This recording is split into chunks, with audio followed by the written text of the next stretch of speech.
तेलंगाना के वजीर सेहत ई राजेंद्र ने असेंबली को बताया है कि अजला और हैदराबाद में 2 डायग्नोस्टिक लैब्स पहले ही काम कर रहे हैं।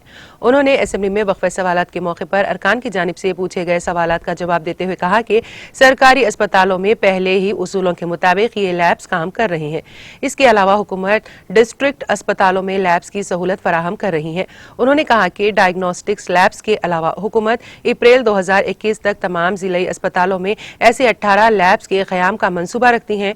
उन्होंने कहा कि इन लैब्स में 60 किस्म के मुआयने मुफ्त किए जाते हैं।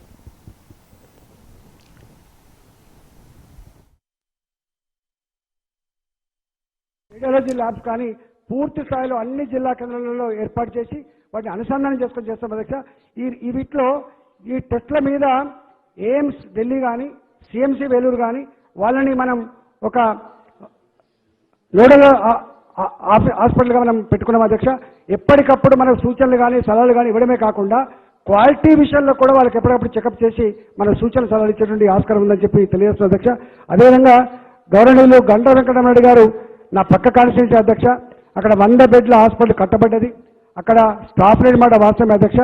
త్వరలోనే చిట్యాల హాస్పిటల్ కానీ భూపాలపల్లి హాస్పిటల్ కానీ త్వరలోనే ఆ 2 హాస్పిటల్లో, ఎందుకంటే నిన్ననే మీకు చెప్పే సందర్భంలో 54 హాస్పిటల్ అప్గ్రేడ్ చేయబడి వాళ్ళకి స్టాఫ్ లేకపోవడం వల్ల అవి ఇప్పటి వరకు ఓపెన్ కాలేదు। ఈ 54 హాస్పిటల్ కూడా గౌరవ ముఖ్యమంత్రి గారి ఆదేశాల మేరకి మేము స్టాఫ్ను రిక్రూట్ చేసుకొని వాటిని అన్నింటినీ కూడా పూర్తి స్థాయిలో ప్రజలకు అంకితం చేస్తామని చెప్పి తమ ద్వారా గౌరవ సభ్యులకు వినిపిస్తారు అధ్యక్ష।